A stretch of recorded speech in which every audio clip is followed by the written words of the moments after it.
ਸਵਾਗਤ ਹੈ ਜੀ ਇੱਕ ਵਾਰ ਫਿਰ ਆਪ ਸਭ ਦਾ ਅੱਜ ਦੇ ਇਸ ਸੈਗਮੈਂਟ ਵਿੱਚ। ਅੱਜ ਦੇ ਇਸ ਪ੍ਰੋਗਰਾਮ ਵਿੱਚ ਸਾਡੇ ਮਹਿਮਾਨ ਰੌਬੀ ਸਟੇਸ ਅਤੇ ਪੌਲ ਗਲੋਮੈਜ਼ ਜੋ ਹਨ ਗੱਲਬਾਤ ਕਰਨਗੇ ਤੇ ਦੱਸਣਗੇ ਕਿ society for the new humanist paradigm ਜੋ ਹੈ ਇਹ ਕੀ ਹੈ, ਇਸ ਦਾ ਕੀ ਮੰਤਵ ਹੈ ਤੇ ਕੀ ਕੁਝ ਇਹ ਕਰਨਾ ਚਾਹੁੰਦੇ ਨੇ। ਸਵਾਗਤ ਕਰਦੇ ਹਾਂ ਦੋਨਾਂ ਹੀ ਮਹਿਮਾਨਾਂ ਦਾ। Welcome to the programme. Thank you. Thank you. Thanks So for Robbie having and Paul, us. tell us a little bit about yourself. How did you get involved with this society and what is this society? So I'm one of the founding members, as is Paul. The directors, there's 5 of us. We've been currently, previous to the society, we were active with the Schiller Institute, which is an international organization. The head of the Schiller Institute was actually just attending the One Belt, One Road Summit in Beijing. Okay. We've been working, the Schiller Institute has been working for this new paradigm for 25, 30 years. Right. And so we wanted to have an expression of that here in BC. Right. For Canada as well. And so we're actually newly formed. We formed in November of 2016, and so we've got a program together that will help Canada enter this new paradigm. We'll learn more about this. Yes. Paul, what is your background and how did you get involved with this society? Okay, I'm a graduate of anthropology from Columbia. Right. I've been active in this movement for 43 years, primarily in the US, but also in Canada. Right. And the idea is that the world is headed towards increasing conflict and economic depression and all of that. And the new paradigm is based on the idea of cooperation between nations for economic development. Right. And that is now starting to happen on a major scale. But unfortunately, there are those who are going to be upset when there is economic development. Right. They have privileged positions. Right.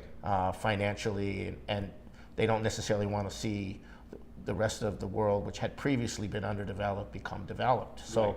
but we think that that's the best thing for humanity is to have to take the creative energies of every nation and put them to work to work with other nations for development. And now that is occurring because of the infrastructure that's now being set up in the One Belt, One Road. Right. Opens the door for that. So Canada can now become once again a manufacturer of high technology Right. goods to all these areas in Asia, Africa, and elsewhere, which are now going to open up, and now they're going to need Canada to Right. provide capital goods. But up until now, that hasn't been happening. Instead, Canada has been relegated to a raw material resource. Right. You know, so that could change. So this could benefit Canada tremendously. That's a big plan, and especially the humanist paradigm, which is a major shift in the thinking. Yes. It How is. do you propose to bring about that? Because right now it's commercialization and it's really, one nation, one person wanting to become more and more rich. Right. So, Robbie, tell us, what is the plan? How do you propose to involve the community, involve the governments, and this is a major program which you have to work on? It is. It is. Luckily, we are working on, based on the work of what other people have been doing, like Helga's from the Schiller Institute. And so, so we're building on something that has already started. Okay. And if it weren't for the One Belt, One Road initiative taken up by China and all of the other countries, there was 28 countries represented at the One Belt, One Road conference at the Right. weekend, and it is a civilization-wide shift. So luckily, we're already building on that work. What we see for Canada and for BC specifically is a dialogue. We really need to have a productive dialogue around what is progress, Right. what is a future. We live in a world right now where the future is a 3-month stockholder report. Right. And we tend to look at these economic forecasters as gurus, and they're looking into a crystal ball almost of, what should I invest in? Right. And so the stock price, everybody's checking. And it's that kind of fever, that really, but there isn't a sentiment within the political layers, the policy layers of future progress that lasts beyond just the leaders who are elected Right. Right. in that period. Absolutely. So we hope to be able to generate a dialogue, a cross-cultural dialogue. A key word in all of this is the old paradigm can be represented culturally by a unipolar, That's right. right? And this new paradigm is really a multipolar. Right.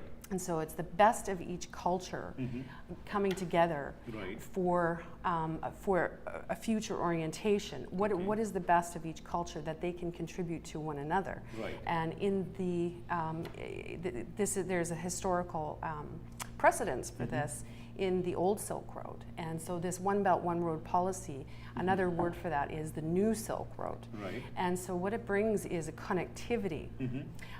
Connectivity between cultures, Right. between political layers, in infrastructure, development, technology, whereby we have scientists Right. who are now communicating with one another. And Okay. another word that is really key in this multipolar world is cooperation That's right. versus competition. Absolutely, but the question that arises, Paul, is that when we talk about competition and on the other hand cooperation, but the powers that matter, do you think that they will allow this to happen because the control they have on the developing nations or the developed nations? So how do you think Okay. that paradigm shift in the thinking of the common people will come? Very good.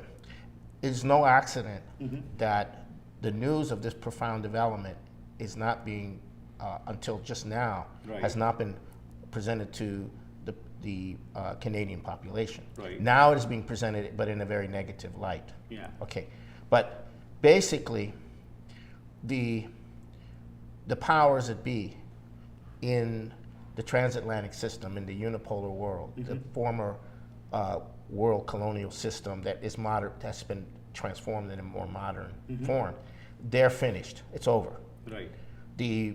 What emerged out of the conference in Beijing in the last few days is the end of that system. Okay. The new system is now taking over. Now the Right. question is, can the people of Canada discover that such a new system is going to be beneficial to them? Right. And once they do, then the chances of warfare being used against the rest of the world will diminish dramatically. And then most of the Canadian institutions and establishments will reorient towards the future that's actually very beneficial to them. Right. So I think that's very likely at this point. We're seeing a tremendous confusion in the population, Right. especially here in Canada, and to a large degree also in the United States, about where the world's going, because the existing system of dominating nations and extracting wealth and not development has created a financial situation which is unsustainable. Right. So either you make the transition, or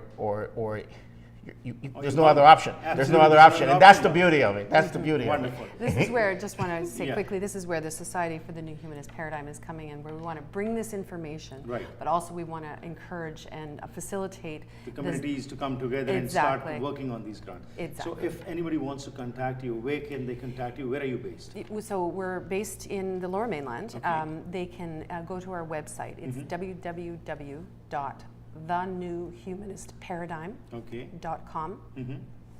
And they can find out about our meetings. We have meetings every 2 weeks. Right. We're putting on lots of events over the next year. One is moral education. I've been in dialogue with MLAs and with different policy layers who have an understanding that we're very right-brained oriented in our education system. Right. And there's we want to revive a moral education whereby our youth are kind of immunized against the degeneration that Right. we're seeing right now, the drug problems and all of that, and we want to capture that creativity. So through an understanding of moral development, also having a scientific a scientific literacy in Okay. our politicians. Right. We're going to be offering a course on nuclear power, fourth generation nuclear power, which Okay. is clean, sustainable, cheaper, long term. Right. So, you know, there's all these things. So energy, education, multicultural Tackling dialogue. from various fronts so that we are able Absolutely. to bring about that change in the thinking of the people and the government so that we can survive in this wonderful world. That's right. Finally, any phone number where somebody can contact you?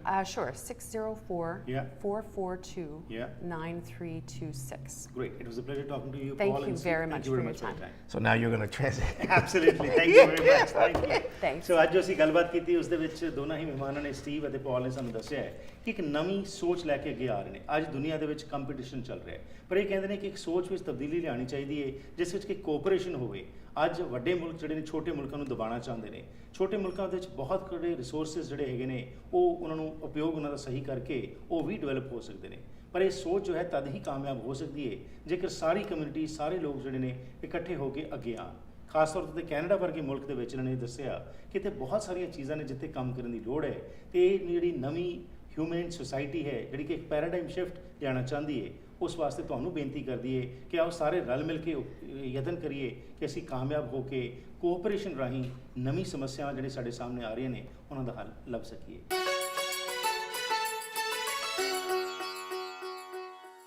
ਸੋ ਇਸ ਦੇ ਨਾਲ ਹੀ ਕਰਦੇ ਹਾਂ ਜੀ ਅੱਜ ਦੇ ਇਸ programme ਦੀ ਇੱਥੇ ਹੀ ਸਮਾਪਤੀ। ਫੀਡਬੈਕ ਦੇਣਾ 6046037555 ਦੇ ਉੱਤੇ ਜਾਂ ਫਿਰ ਈਮੇਲ ਜ਼ਰੀਏ ਵੀ ਸੰਪਰਕ ਕਰ ਸਕਦੇ ਹੋ harpreetsingh@gmail.com। ਧੰਨਵਾਦ ਜੀ ਅਸੀਂ ਤੁਸੀਂ ਕਿ ਆਪਣਾ ਸਮਾਂ ਕੱਢ ਕੇ ਇਹ ਪ੍ਰੋਗਰਾਮ ਦੇਖਦੇ ਹੋ ਅਤੇ ਆਪਣੇ ਵਿਚਾਰ ਸਾਡੇ ਨਾਲ ਸਾਂਝੇ ਕਰਿਆ ਕਰਦੇ ਹੋ। ਇੱਥੇ ਹੀ ਕਰਦਾ ਪ੍ਰੋਗਰਾਮ ਦੀ ਸਮਾਪਤੀ। ਫਿਰ ਮੁਲਾਕਾਤ ਕਰਾਂਗੇ, ਤਦ ਤੱਕ ਗੁੱਡ ਬਾਏ।